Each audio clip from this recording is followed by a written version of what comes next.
Hello friends, welcome back to my channel. My channel name is Teaching Classes. Today I will teach you Ram का भरत को संदेश. ठीक है,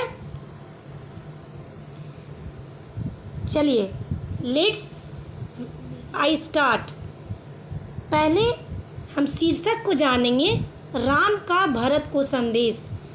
ये चौपाई तुलसीदास ने लिखा है और इसके पहले हम थोड़ा तुलसीदास की परिचय के बारे में जानेंगे कि तुलसीदास कौन थे.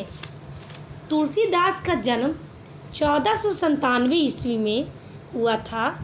ये उत्तर प्रदेश के बांदा जिला के राजापुर गांव में इनका जन्म हुआ था.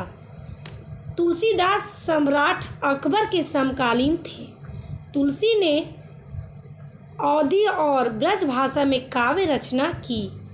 इनकी जो प्रमुख कृतियाँ हैं रचना है वो है रामचरितमानस, विनय पत्रिका, कवितावली, गीतावली, दोहावली.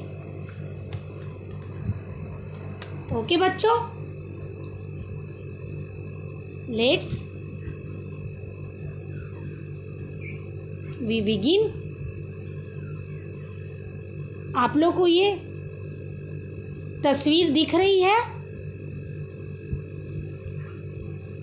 ये इन तस्वीर में कौन दिख रहे हैं? ये तस्वीर में प्रभु श्री राम, श्री लक्ष्मण, सीता हैं और इनके उल्टी साइड में भरत जी मुनि वशिष्ठ, गुरु और ऋषि मुनि के साथ वनवास पे आए थे श्री राम जी को मनाकर अयोध्या वापस ले जाने के लिए. अब इनके बीच में जो संवाद हुआ है उस चौपाई को हम इस वीडियो के ज़रिए आपको बताएंगे और इसमें ध्यानपूर्वक इसे सुनेंगे. चलिए, पहला जो दोहा का जो लाइन है वो इस प्रकार है. दीन बंधु सुनी बंधु के वचन दिन छलहीन, देश काल अवसर सरिस बोले रामु प्रवीण. दीन बंधु यहाँ पे किसे कहा गया है? दीन बंधु श्री राम जी को कहा गया है, क्योंकि श्री राम जी हर दुखियारी के बातों को सुनते थे. तो जब राम जी और भरत जी के बीच में वार्तालाप चल रहा था, उसके बाद वो भरत को ये बताते हैं, ये भरत को ये संदेश देते हैं जिसका अर्थ हम आपको नीचे के लाइनों में, नीचे के पंक्तियों में पढ़कर आपको समझाएंगे. दीन बंधु सुनी बंधु के वचन दिन छलहीन, देश काल अवसर सरिस बोले रामु प्रवीण. दीन बंधु और परम चतुर श्री राम जी ने भाई भरत जी के दीन और छल रहित वचन सुनकर देश काल और अवसर के अनुकूल वचन बोले. नीचे आइए चौपाई पे. चौपाई की पंक्तियों को हम पढ़ेंगे, फिर उसके अर्थ को जानेंगे. तात तुम्हारी मोरी परिजन की, चिंता गुर ही निरपही घर बन की. माथे पर गुर मुनि मिथिलेशु, हम ही तुम ही सपने हूँ न कलेशु. तात किसे कहा गया? भाई को कहा गया है. इस भावार्थ में हम इसके अर्थ को जानेंगे कि हे तात यानी हे भाई, तुम्हारी मेरी परिवार की, घर की और वन की सारी चिंता गुरु वशिष्ठ जी और महाराज जनक जी को है. हमारे सिर पर जब गुरु जी, मुनि विश्वामित्र और मिथिलापति जनक जी हैं, तब हमें और तुम्हें स्वप्न में भी कलेश नहीं है. ये कौन बोल रहा है? ये लाइन को कौन बोल रहा है?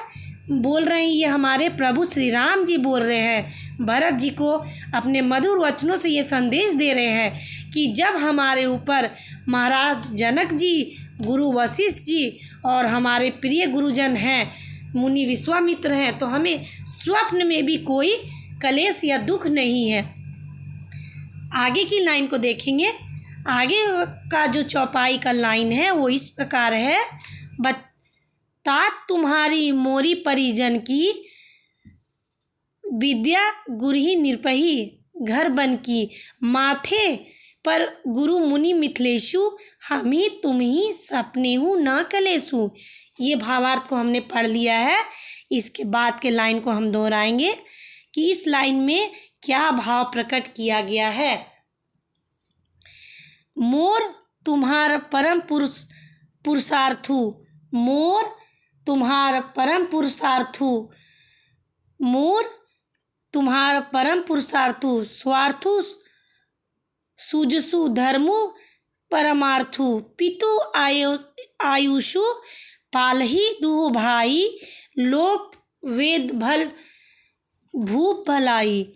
इसका अर्थ ये है कि मेरा और तुम्हारा तो परम पुरुषार्थ है, यानी मेरा यानी श्री राम जी बोल रहे हैं अपने भाई से कि मेरा और तुम्हारा तो परम क्या है, पुरुषार्थ है। पुरुषार्थ का अर्थ ये है कि हमारा जन्म पुरुष में है और हमारा कुछ धर्म है, हमारा कुछ कर्तव्य है अपनी प्रजा और समाज और परिवार के लिए। पूरा ये जो प्रजा और ये समाज है वो हमारा परिवार है। तो अपने कथनों से इस प्रकार वे अपने भाव को श्री राम जी भरत के सामने प्रस्तुत करते हैं। मेरा और तुम्हारा तो परम पुरुषार्थ है, स्वार्थ सुयश धर्म और परमार्थ इसी में है कि हम दोनों भाई पिताजी की आज्ञा का पालन करें। राजा की भलाई उनके व्रत की रक्षा से ही लोक और वेद दोनों में भला है। राजा की भलाई उनके व्रत की रक्षा से ही लोक और वेद दोनों में भला है। ठीक है, अब आगे की लाइन को हम पढ़ेंगे। देखिए, अस बिचारी सब सोच बिहाई, पालहू अवध अवधि भरी जाई।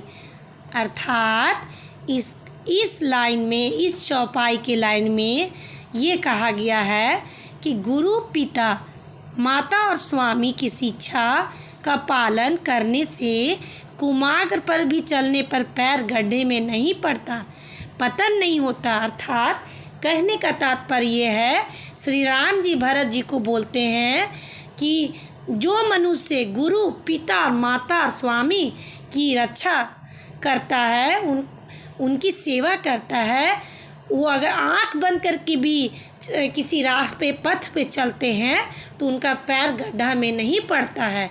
ये बहुत बड़ी बात वो अपने भाई भरत जी को अपने कथनों से सुना रहे हैं। ऐसा विचार कर सब सोच छोड़कर मेरे भाई अवध जाकर अवधि भर उसका पालन करो।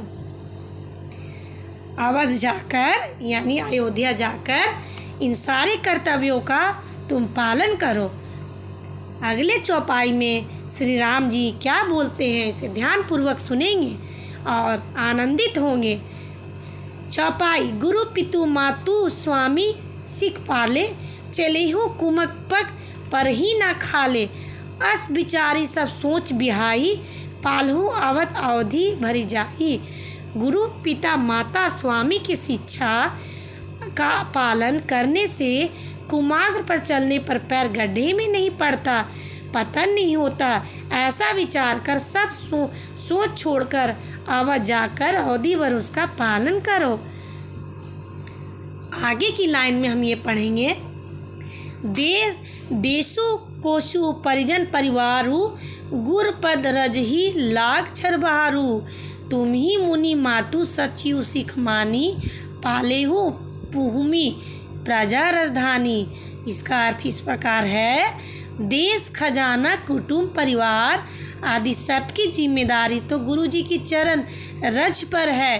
तुम तो मुनि वशिष्ठ जी माताओं और मंत्रियों की शिक्षा मानकर तदनुसार पृथ्वी प्रजा और राजधानी का पालन पर भर करते रहो, यानी उन सबकी रक्षा करते रहो।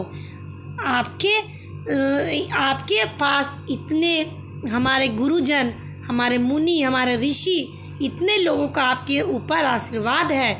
इसलिए हे तात, हे मेरे भाई, आप अयोध्या जाकर प्रजा की और देश की रक्षा करें। Thank you. अगर आपको वीडियो अच्छा लगा होगा तो लाइक सब्सक्राइब करिएगा और जितना हो सके शेयर करिएगा। अगर आपके पास कुछ सुझाव हैं तो सुझाव को कमेंट बॉक्स में ज़रूर दीजिएगा। धन्यवाद।